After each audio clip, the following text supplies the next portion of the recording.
नमस्कार, दिन भर की बड़ी खबरों में आपका स्वागत है। मैं हूं आंचल।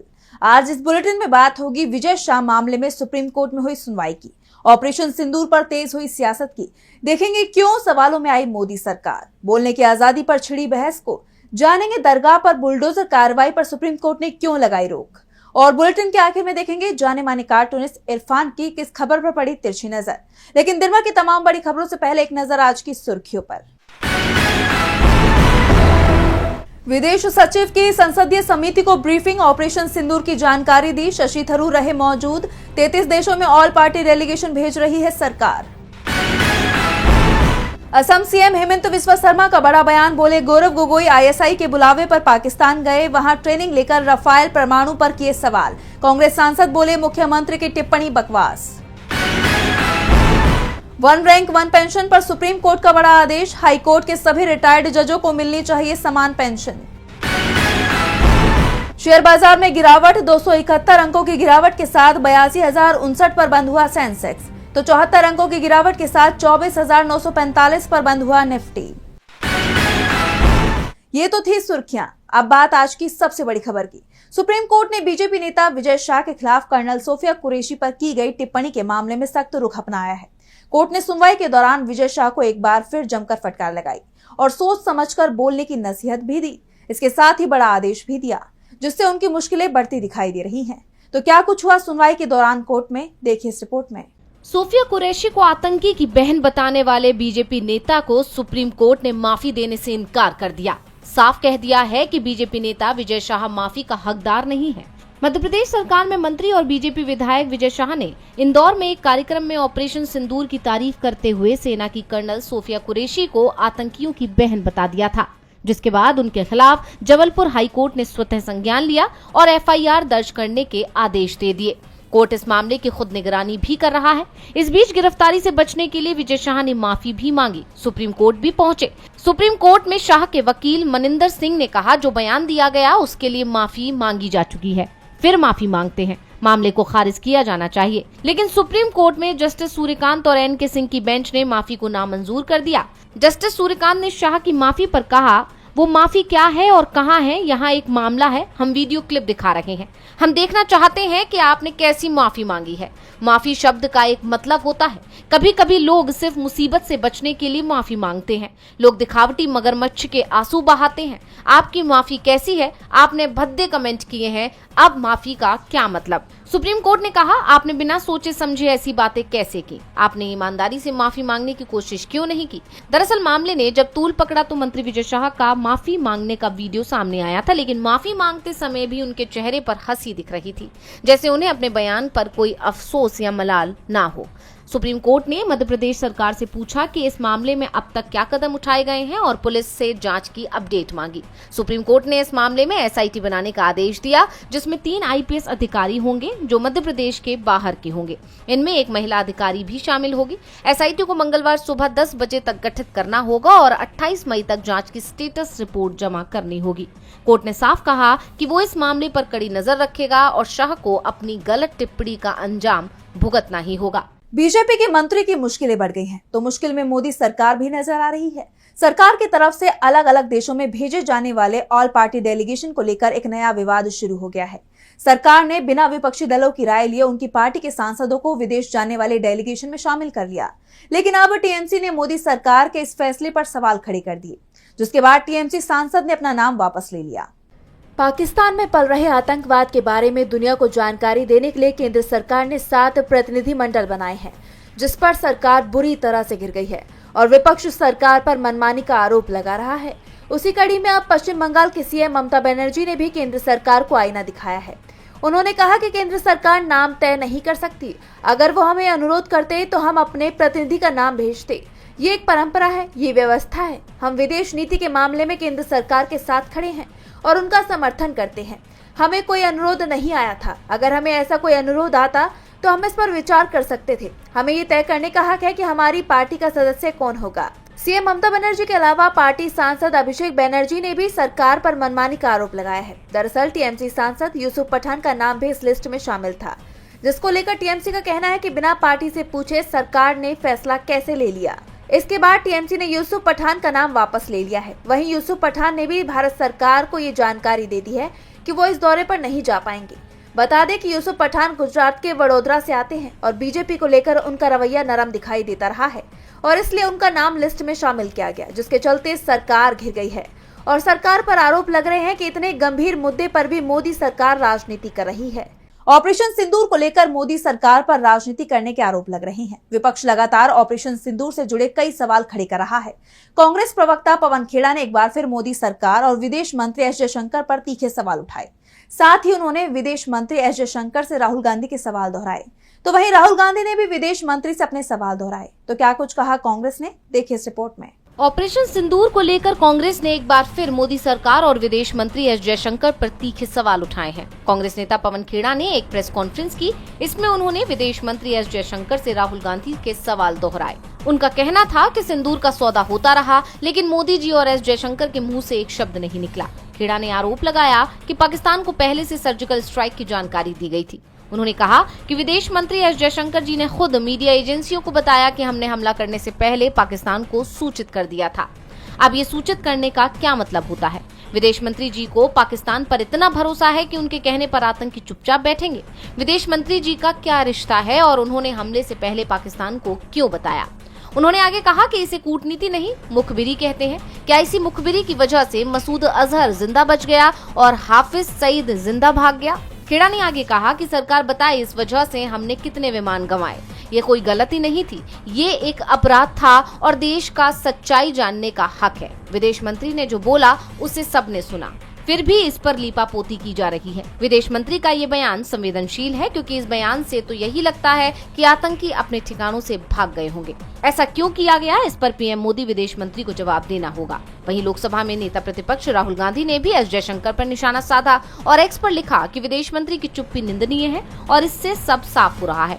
मैं फिर से पूछूंगा, हमने कितने भारतीय विमान खो दिए? क्योंकि पाकिस्तान को इसकी जानकारी थी, ये कोई चूक नहीं थी, ये एक अपराध था और देश को सच्चाई जानने का हक है। यानी सरकार पर कई सवाल उठ रहे हैं, ऐसे में सरकार इस पर क्या जवाब देती है, ये देखने वाली बात होगी। कांग्रेस ने मोदी सरकार से ऑपरेशन सिंदूर को लेकर कई सवाल पूछे हैं। तो अशोका यूनिवर्सिटी के प्रोफेसर अली खान महमूदाबाद ने ऑपरेशन सिंदूर को लेकर पोस्ट किया तो उन्हें गिरफ्तार कर लिया गया और अब ये मामला सुप्रीम कोर्ट पहुंच चुका है। तो कैसे एक पोस्ट ने देश भर में छेड़ दी है बहस, जानने के लिए देखिए रिपोर्ट। अशोका यूनिवर्सिटी के प्रोफेसर अली खान महमूदाबाद की गिरफ्तारी के मामले पर सुप्रीम कोर्ट सुनवाई करने जा रहा है। 18 मई को हरियाणा पुलिस ने उन्हें दिल्ली के ग्रेटर कैलाश से गिरफ्तार किया था। ये कार्रवाई उनके एक सोशल मीडिया पोस्ट को लेकर हुई, जिसमें उन्होंने इंडियन आर्मी की महिला ऑफिसर्स और ऑपरेशन सिंदूर पर कमेंट किया था। प्रोफेसर महमूदाबाद का कहना है कि उनका पोस्ट देशभक्ति से प्रेरित था, जिसका गलत मतलब निकाला जा रहा है और जो कार्रवाई की जा रही है वो पूरी तरह से गैर कानूनी है। दूसरी तरफ हरियाणा राज्य महिला आयोग ने प्रोफेसर महमूदाबाद के पोस्ट को सेना को बदनाम करने और धार्मिक तनाव फैलाने वाला माना। इस मामले ने बोलने की आजादी पर एक बड़ी बहस छेड़ दी है। महमूदाबाद ने अपने फेसबुक पोस्ट में लिखा था कि कर्नल सोफिया कुरैशी की तारीफ करने वाले लोग लिंचिंग और हेट पॉलिटिक्स का शिकार लोगों की सेफ्टी की भी मांग करें। उन्होंने ऑपरेशन सिंदूर को एक ड्रामा बताया था। आयोग ने प्रोफेसर के इन कमेंट्स को महिला ऑफिसर्स के अपमान और देश की एकता के खिलाफ माना, जिस पर महमूदाबाद ने सफाई दी कि उनकी पोस्ट का मकसद लोगों और सैनिकों के लिए सेफ्टी की मांग थी, न कि महिला ऑफिसर्स का विरोध। अब सुप्रीम कोर्ट ने उनकी पिटीशन पर 20 मई को सुनवाई की बात कही है।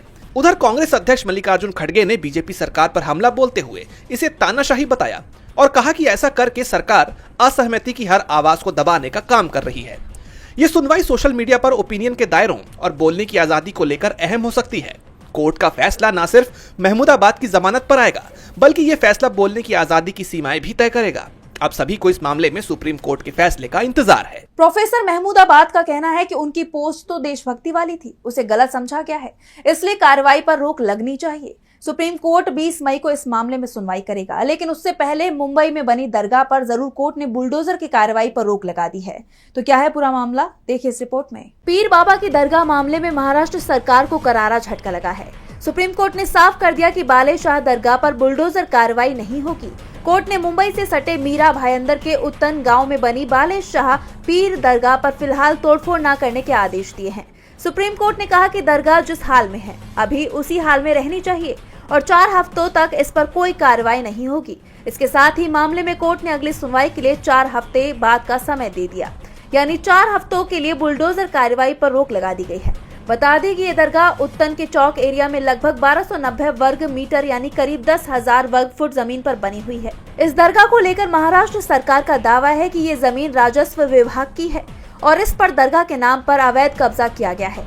इसी के चलते सरकार ने 20 मई तक इस अतिक्रमण को हटाने का आदेश दिया था।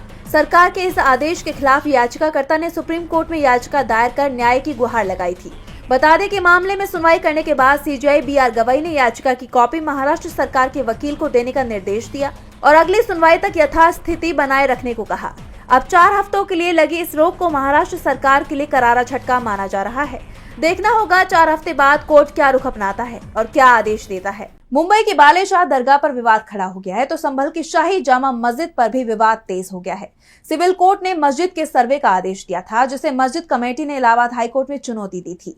तो क्या रहा कोर्ट का फैसला, देखिए इस रिपोर्ट में। संभल मस्जिद कमेटी को कोर्ट से बड़ा झटका लगा है। संभल की शाही जामा मस्जिद विवाद को लेकर आज इलाहाबाद हाईकोर्ट ने अहम फैसला सुनाया है। कोर्ट ने मुस्लिम पक्ष की याचिका को खारिज कर दिया है और ये साफ किया है कि मस्जिद के सर्वे पर रोक नहीं लगाई जाएगी। मस्जिद कमेटी ने सर्वे के आदेश को चुनौती दी थी, जिस पर फैसला सुरक्षित रखा गया था और आज कोर्ट ने सर्वे पर रोक लगाने से इनकार कर दिया है। हाई कोर्ट के फैसले से संभल में शाही मस्जिद का सर्वे तय हो गया है। इलाहाबाद हाई कोर्ट में जस्टिस रोहित रंजन अग्रवाल की बेंच ने फैसला सुनाया है। कोर्ट के इस फैसले से अब मस्जिद परिसर में सर्वे का रास्ता साफ हो गया है। वहीं मस्जिद कमेटी ने इलाहाबाद हाई कोर्ट के फैसले के खिलाफ सुप्रीम कोर्ट जाने का फैसला किया है। बता दें कि संभल कोर्ट ने मस्जिद का ASI सर्वे कराने का आदेश दिया था, जिसे मस्जिद कमेटी ने हाई कोर्ट में चुनौती दी है। हिंदू पक्ष का कहना है कि ये मस्जिद मंदिर को तोड़कर बनाई गई है और वो मंदिर में प्रवेश करना चाहते हैं। मस्जिद कमेटी ने सर्वे पर रोक की मांग की थी। इस याचिका पर सुनवाई पूरी होने के बाद हाई कोर्ट ने फैसला सुरक्षित रखा था, जो अब मुस्लिम पक्ष के खिलाफ हो गया है। हाई कोर्ट के इस फैसले को सर्वे समर्थकों के लिए बड़ी जीत माना जा रहा है, जबकि मस्जिद कमेटी के लिए ये कानूनी लड़ाई को और मुश्किल बना सकता है। अब देखना होगा कि क्या मुस्लिम पक्ष को सुप्रीम कोर्ट से कोई राहत मिल पाती है या नहीं। हाई कोर्ट ने सर्वे पर रोक नहीं लगाई, ऐसे में अब मस्जिद कमेटी सुप्रीम कोर्ट जाने की तैयारी में है। मामला वर्शिप एक्ट से जुड़ा है, जिस पर पहले से ही सुप्रीम कोर्ट सुनवाई कर रहा है और अब सुप्रीम कोर्ट ने एक और बड़े मामले में फैसला सुनाया है। मामला शरणार्थियों से जुड़ा हुआ है, जिस पर कोर्ट ने सख्त टिप्पणी करते हुए कहा कि भारत धर्मशाला नहीं है। तो क्या है पूरा मामला, देखिए इस रिपोर्ट में। सुप्रीम कोर्ट ने भारत में पनाह लेने वाले विदेशी नागरिकों पर सख्त रुख दिखाया है। कोर्ट ने कहा कि भारत कोई धर्मशाला नहीं है जहां दुनिया भर के शरणार्थी आकर बस जाएं। ये टिप्पणी जस्टिस दीपांकर दत्ता ने एक श्रीलंकाई तमिल शरणार्थी की याचिका पर सुनवाई के दौरान की। दरअसल इस शरणार्थी ने अपनी नजरबंदी के खिलाफ सुप्रीम कोर्ट में याचिका दायर की थी, जिसे कोर्ट ने खारिज कर दिया। उसने मद्रास हाई कोर्ट के फैसले को चुनौती दी थी। हाई कोर्ट ने कहा था कि UAPA कानून के तहत 7 साल की सजा पूरी करने के बाद उसे भारत छोड़ना होगा। फिलहाल वो 3 साल से नजरबंद है। शरणार्थी के वकील ने बताया कि याचिकाकर्ता श्रीलंकाई तमिल है और वीजा पर भारत आया था। उसने दावा किया कि श्रीलंका में उसकी जान को खतरा है, जिस पर जस्टिस दत्ता ने वकील से सवाल किया कि भारत में रहने का आपको क्या हक है। वकील ने शरणार्थी होने की बात कही, लेकिन कोर्ट ने जवाब दिया कि संविधान का अनुच्छेद 19 सिर्फ भारतीय नागरिकों को भारत में रहने का अधिकार देता है। वकील ने जान के खतरे की बात दोहराई तो कोर्ट ने कहा किसी और देश में जाइए। कोर्ट ने कहा कि 140 करोड़ की आबादी वाला भारत पहले ही कई समस्याओं से जूझ रहा है। यहाँ हर शरणार्थी को जगह देना मुमकिन नहीं है। बता दें कि याचिकाकर्ता को साल 2015 में लिट्टे ग्रुप से जुड़े होने के शक में गिरफ्तार किया गया था। 2018 में उसे 10 साल की सजा मिली, जिसे 2022 में हाई कोर्ट ने 7 साल का कर दिया। 7 साल पूरी होने तक उसे शरणार्थी शिविर में रहना होगा। सुप्रीम कोर्ट ने साफ किया कि भारत अपनी सीमाओं और जिम्मेदारियों को देखते हुए हर शरणार्थी को शरण नहीं दे सकता।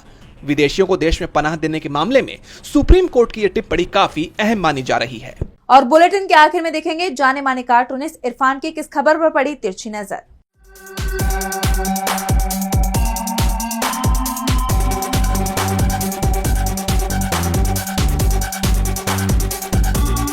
महाराष्ट्र इतिहास के हिसाब से बहादुरों की धरती है, लेकिन पहली बार पता चला कि महाराष्ट्र बहादुर और हिम्मती अफसरों की भी धरती है। अब देखिए ना, अभी शपथ लिए हमारे नए CGI जब अपने गृह राज्य महाराष्ट्र पहुंचे तो उनकी अगवानी करने के लिए वहां पर ना तो चीफ सेक्रेटरी, ना DGP और ना ही वहाँ के लोकल कमिश्नर मौजूद थे। तो जहाँ पर सीजीआई के नाम से एक आम आदमी थर कांपता है, वहाँ पर इन अफसरों की हिम्मत की तो भाई दाद ही देना पड़ेगी, क्योंकि आज़ादी के बाद में इतिहास में ऐसा पहली बार हुआ है।